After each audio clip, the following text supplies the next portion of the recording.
Ann Steward, welcome to the CIO Master Series. Thank you. How would you describe your role as the Australian Government Chief Information Officer? Exciting. In one word, it's a fantastic position, unique in government in this regard, and a wonderful opportunity to be able to work across government with my colleagues in a large number of agencies, over 100 odd agencies, but also to work with my colleagues across the jurisdictions. So fantastic. It lets me be part of the policy setting agenda for government, lets me advocate for the role of technology for improved services to citizens and business, lets me promote the value of the ICT sector as well and work closely with industry. So it's fantastic. How did you arrive at the most senior government information technology office in Australia? By various roads. I started my career in the public sector in the 80s. In IT, at that time within the Public Service Board. So it was the central agency, one of the central agencies. I started in an operations environment, a technical operations environment, and then moved across a number of different agencies and portfolios, doing different work in technology or technology-related activities.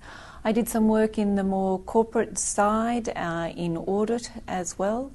And then came into finance on policy setting, taking more of a whole of government opportunity. So both then through practical work and technical work, as well as strategic work. You've spent much of your career deeply involved in technology policy and planning for government, both here and overseas. How does that career path differ from one in the private sector? I think it's extremely fortunate within government to be able to work within one entity, but more than 100 of them. What I mean by that is we work as part of the Australian Public Service, the federal government, but we have such diversity with our agencies from, somewhere like Defence through to a finance department, through to Centrelink, our immigration environment, with such a richness of different objectives and policies and staffing requirements and being able to interact with citizens as well as individuals or those offshore as well. So absolutely fantastic in that regard. In the work that I had opportunities to do in the UK, again, it gave me a landscape that was similar to the Australian environment, but yet again different, working into a European context, working into different tiers and structures of government in the UK. So that's a significant difference I see from perhaps somebody who's in the private sector who will work in one company with perhaps more of a single type of activity. So, for instance, in banking, while they'll have different units, it's around financials. Government, it crosses such a wide spectrum, it's just fabulous. As the Australian Government Chief Information Officer, you must have a unique view of Australian society as technology continues to infiltrate almost every aspect of life.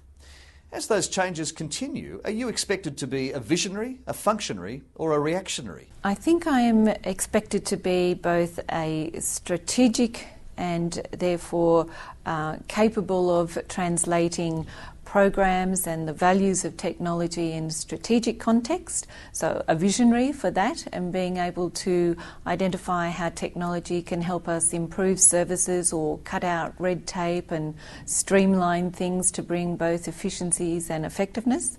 I need to be functionary in the terms of I have an operational role as well here within my group and my office. That's around delivery of australia.gov.au and a range of other capabilities, either externally facing to the Australian population or internally to government to help in the business operations of it. Sometimes we're reactionary in the event, say, of emergencies that might happen here within the Australian environment, floods or things that happen offshore. And that, in that regard, we respond by making sure information is clearly available, either through, for example, australia.gov.au, or we work behind the scenes with other colleagues and support them. So it's all three. And then creating an environment for strong collaboration with our colleagues across agencies as well. What's your assessment of the way that government has adopted new technology to make the process of governing more efficient and effective? The Australian government's been, a showcase for many years. We were very early adopters of the internet-based technologies. We'd had for decades strong application of technology in big data centres at the time, right through to the deployment of mobiles and PCs on the desktop. We have very high levels of innovation across our agencies, and wonderful examples of that you will see, whether it be in Medicare for their online transactions, in our Employment Education Department for how they use technology for students online and the like. Again, we are a reference point for a number of other governments, either here in an Australian context or internationally, to look at what we've done, replicate those. I remember in the mid-90s, Australia led with the creation of the first Office of Government IT. That was soon replicated across other international cohorts as well. The term Government 2.0 often appears in the media. What does Government 2.0 actually mean? It means both things like tools and technologies, but more importantly, a different way of engaging, a different way of being able to open up government, government being more transparent, greater access to information and data that can be publicly released. A different way of being able to collaborate, again, either internally to government in the way in which our workforce can share policies or share thinking and design with our Australian citizens by having them actively part of a policy development and a collaborative co-design, as we call it, for that. So it's an embracing of a different way of doing business. It's a culture change for us in the APS as well. It's part of the modern era as well. And for government, we've had examples of where we've already adopted that through blog-based technologies, and I think it's just very representative of the directions and movement, socially and culturally for both the Australian environment and internationally, of course. As social media and other internet-based technologies continue to evolve, it's tempting to speculate about how technology might be used by governments in the future. I'm interested in how you see technology changing the nature of democracy over time. I think it will continue to add and support a very strong democratic process. I think you've seen that both at levels for our use of it on the Australian GMO blog, where we are open and involving of citizens or people with interest in being able to tell us how we can perhaps design our work better, the services that we present.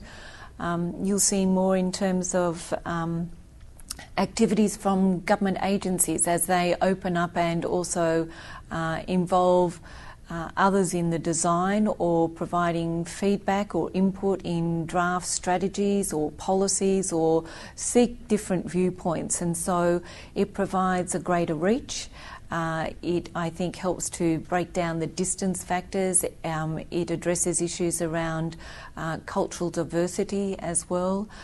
Use of technology so that it is more socially inclusive rather than being contained or not being able to give an equivalence as well. I think you see it also as we have our representatives of government using the technology again to be able to be in touch with the community and with citizens as well. So it's a combination of those areas. How has the role of the Chief Information Officer in government changed in recent years? Well, just in the last little while it's changed significantly as our CIOs both in government and the private sector have responded to the financial crisis that's been in place. So there's been much greater attention to cost efficiencies and how to extract the most from the investments. But the technology is really about what can it do to support government services, what can it do to support the better functioning of government.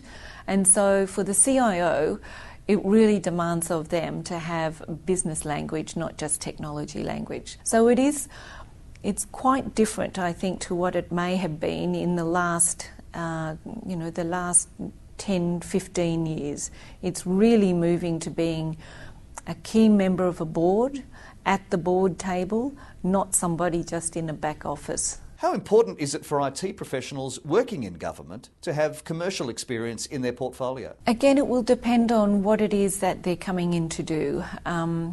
IT professionals could come, and we're happy to have them as graduates, so that they're bringing in modern day and experience of where they've been in their life to date. It might be more practical for some other ones to have had levels of commercial, and it is always, I think, good to be a little bit more rounded as well. We attract into the public sector people from outside who have been in business areas, private sector or other, internationally as well. To come into it. So it depends very much. The broader the skill set, the broader the experience, the better, but it isn't an absolute must. The National Broadband Network is talked about in terms of its transformative potential, but what will the National Broadband Network deliver to Australians? I think a huge benefit, huge opportunities, both from an economic perspective in terms of being able to take new developments and initiatives forward, for government, for being able to exploit the technology for new services or current services in a faster and a wider reach, for new design on the way in which we could collaborate with others in being able to bring information together and bring different services together. It's multiple areas of it. It's fantastic, and I think, again, from my experience in the UK where broadband was introduced there, it just opens up opportunities that you can't quantify just yet. So our agencies, they'll be looking at ways in which they'll be able to utilise the NBN for their own programs, and then collectively I think industry and the partnerships that will come through that as well. Ann Steward, thank you very much for your time today. It's my pleasure. Thank you for the opportunity.